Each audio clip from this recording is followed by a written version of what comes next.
Thank you very much for giving me the opportunity to come and speak to you. I've heard a lot about your institution. I spent some time in one of your competitors. It's an honor for me to be here. I've been asked to speak about global transition and how the world is changing.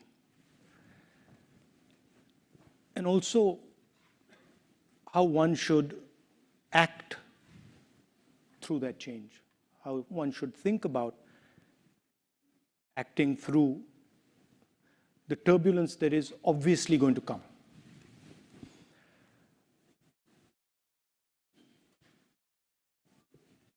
I heard in the introduction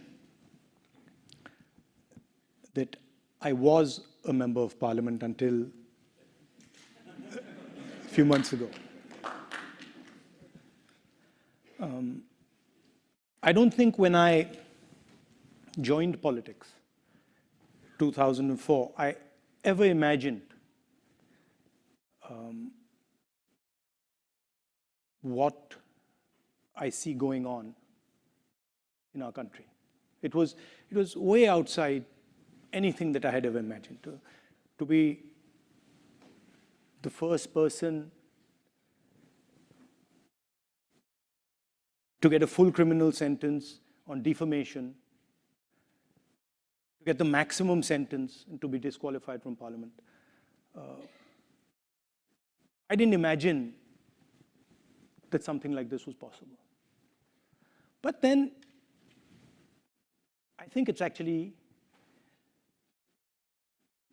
given me a huge opportunity, probably much bigger than the opportunity I would have sitting in parliament. That's just the way politics works. I think the drama started really about 6 months ago. We were struggling. The entire opposition is struggling in India. Huge financial dominance, institutional capture. We were struggling to fight the democratic fight in our country.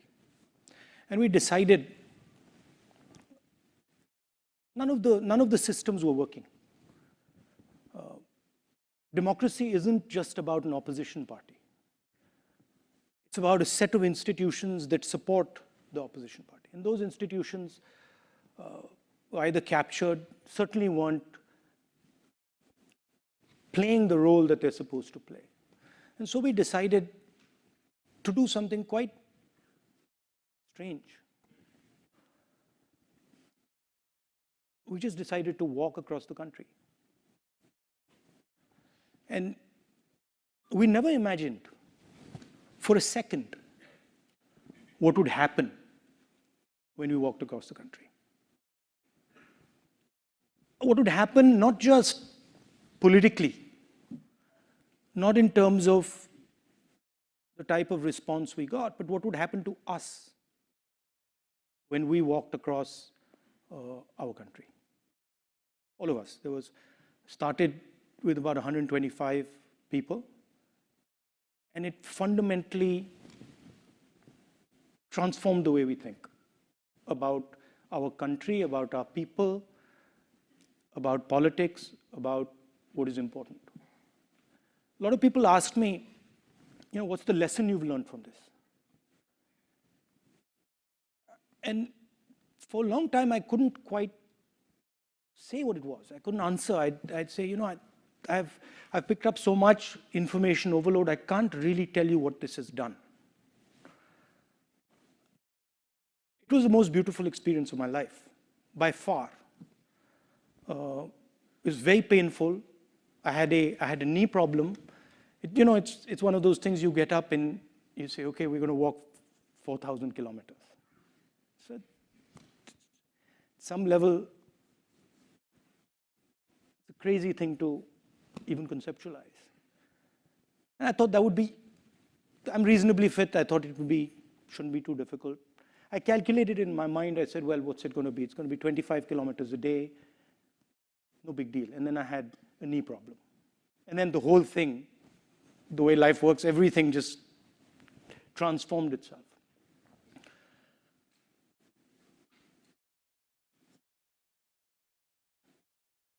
We met what I would best describe as the soul of our country. And very quickly, in a week, 10 days, a silence descended on us. We couldn't speak. We went from trying to explain things to people. This is why agriculture isn't working. This is how you should think about education. This is how, the healthcare system should look. This is what, we should be doing. And suddenly we all went silent. And we went silent because we came into contact with an intelligence that we had never seen, that we had never even conceptualized could exist. Farmers who many people would say, don't have an education, and then who are explaining things to us in a way that we just are in stunned silence. Right? And we saw this with farmers, with laborers, with small businessmen, everybody. And so this silence descended on us. And we just sort of stopped talking and started listening. And we heard tales of immense suffering. I mean, I can think immediately, I thought about one which sort of, to me, embodied the spirit of my country, our country. I was walking, and a young man came and started walking with me. And I put my arm on his shoulder, and suddenly I realized he didn't have arms. So he had no arms. And I tried to sort of make him a bit comfortable, didn't want him to feel that I know you don't have arms. He wasn't too bothered. And we started talking, and I asked him, listen, what do you do? And he looked at me and he said, I'm a mechanic. The immediate thing in my mind was, he's lying. How can he be a mechanic? He doesn't have arms. It's impossible. So I said, well, I didn't want to be direct. I didn't want to say, you're lying. I said, listen, what cars do you repair? He says, I don't repair cars, I repair motorcycles. So I said, oh yeah, what motorcycle do you repair? And he started listing all the motorcycles. So I said, can I come and see what you do? And he said, yeah. And then he proceeded to take us and show us how he serviced a motorcycle with his feet.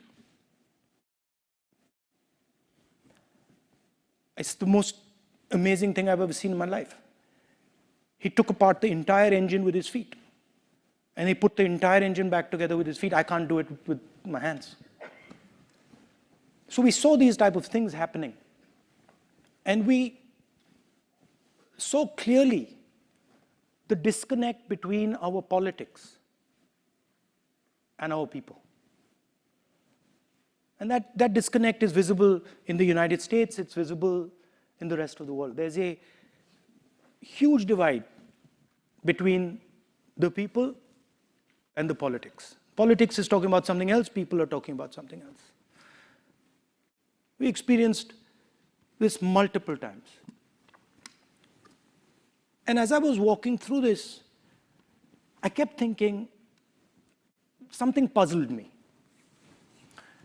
What I couldn't understand is that while we were walking, we had no force.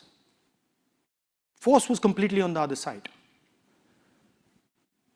The other side had police, they had the institutions, they had the media, they had social media, they had everything. And here was this group of people. In a few weeks, it became thousands and then millions, just walking. And all the force at the disposal of the government of India could do nothing. And the more they tried to apply force, the less it worked. And so this puzzled me. I was like, how come they have all the force, they have all the systems, and nothing's happening? Why, for example, are they just not physically stopping us? And this was a question that just kept rotating in my mind. I'm like, why is it that they have the force, but they don't have power? And I realized that force and power are two completely different things. Most people, politicians in particular, confuse force and power, and they think they're the same thing. They're not the same thing. They're completely different things. Power is an act of imagination. Power is in the present. It is not linear. And power comes when you go close to the truth. The reason we could not be stopped by force is because we were weaving around near the truth. And what was really interesting to me was it didn't matter how much force the other side had. They simply could not transfer that force into power. And they kept saying to us, people would ask us, so when are you going to stop? We're like, we're not going to stop, we're going all the way to Kashmir. No, you're not going to be able to go to Kashmir. They told me in Kashmir that, look, if you walk the last 4 days, you're going to get killed. They're going to throw hand grenades on you. I was like, fine, no problem, let them do it. Right? I want to see the person who throws a hand grenade on me. And the security guys, the people from the establishment there, I could see in their face that they just couldn't understand what I was saying. Right? So, this distinction in your life, in your work, is very important. It doesn't matter how much force the other person has. You can still have power. And it is determined by how close you are and how precise you are with regards to the truth. Now, you can see these moments. Mine was a very small one. You can see these moments of power versus truth in history. Big ones. Example, my leader, Mahatma Gandhi, fought the entire British Empire. He had no force. They had all the force, all the structures, the army, everything. Didn't matter. Right? The Declaration of Independence here in the United States, again, a moment of power, a moment of truth. Doesn't matter how much force the other person has. So why am I telling you this?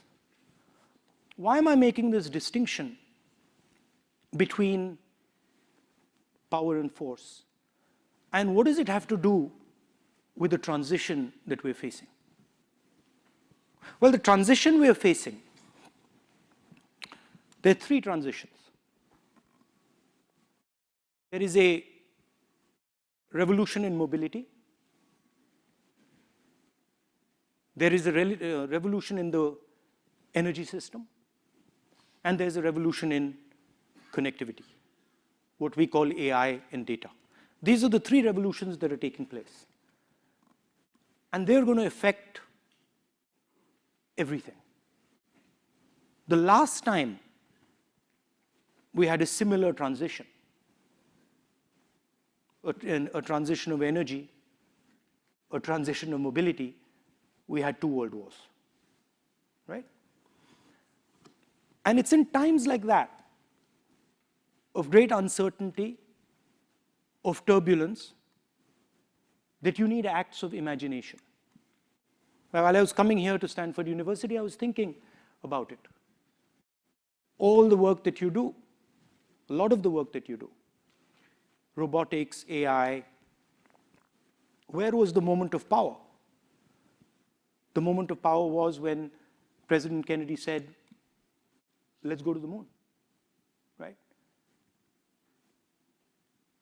That was not an act of force. That was an act of imagination.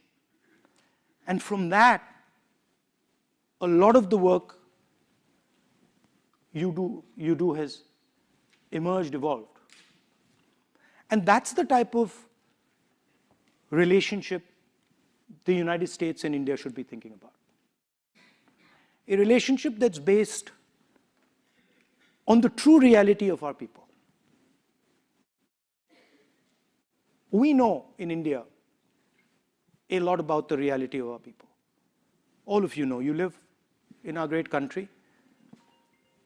You know the levels of poverty that we have. You also know the amazing amount of skills that we have. The United States has the world's cutting-edge technology. And we already have a bridge between us. It's important that this bridge is not simply a bridge based on force, but it's a bridge based on the reality of our people,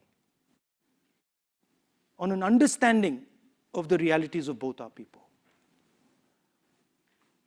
India has some huge advantages.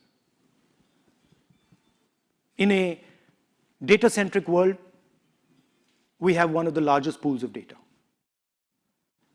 You over here are testament, many of you, to our skill in technology, in software. There are many more young people like you back home who don't have the opportunity you've had, who could augment our capability. So that's what I wanted to leave you with. I think there are difficult times, but there are also times of opportunity. I think there are times when acts of imagination, as I called it, acts of true power, will resonate and can transform the way we think of ourselves. I'm looking forward to answering some of your questions.